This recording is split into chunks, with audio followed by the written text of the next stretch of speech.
इनको सम्मान राशि दी जाएगी हमारी सरकार बनने पर। ये देश में पहली बार हो रहा है। आज तक कभी किसी पार्टी, किसी सरकार ने ऐसा नहीं किया। ये पहली बार हो रहा है। जैसे दिल्ली में हमने कई काम पहली बार किए, स्कूल अच्छे किए, पहली बार किए, अस्पताल अच्छे किए, पहली बार किए, महिलाओं के लिए बस यात्रा फ्री करी, पहली बार करी। ऐसे ये पहली बार हो रहा है और मैं उम्मीद करता हूं कि भारतीय जनता पार्टी और कांग्रेस की सरकारें भी इससे सीख के अपने अपने राज्यों के अंदर पुजारियों और ग्रंथियों के सम्मान के लिए ऐसी योजनाएं लागू करेंगी।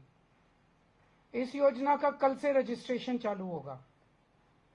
कल इस योजना का रजिस्ट्रेशन एक तरह से शुभारंभ करने के लिए मैं कनॉट प्लेस के हनुमान मंदिर जाऊंगा और वहां के पुजारियों का रजिस्ट्रेशन करके आऊंगा और उसके बाद दिल्ली के सभी मंदिरों और गुरुद्वारों में हमारे एमएलएज, हमारे कैंडिडेट्स, हमारे कार्यकर्ता पुजारियों का और ग्रंथियों का रजिस्ट्रेशन कल से फिर मेरे आरंभ करने के बाद पूरे दिल्ली के अंदर इसका रजिस्ट्रेशन चालू होगा।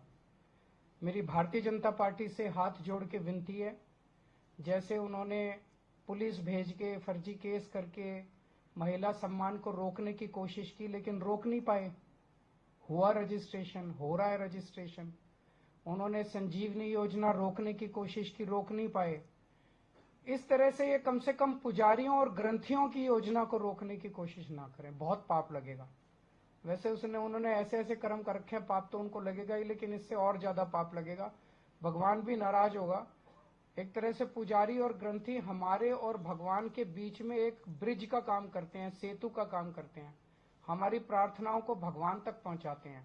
तो अगर आप पुजारियों को तंग करोगे, ग्रंथियों को परेशान करोगे, उनके पास पुलिस भेजोगे, तो जाहिर तौर पे उनके मन से बद्दुआ ही निकलेगी। अगर आपके कोई प्रश्न है तो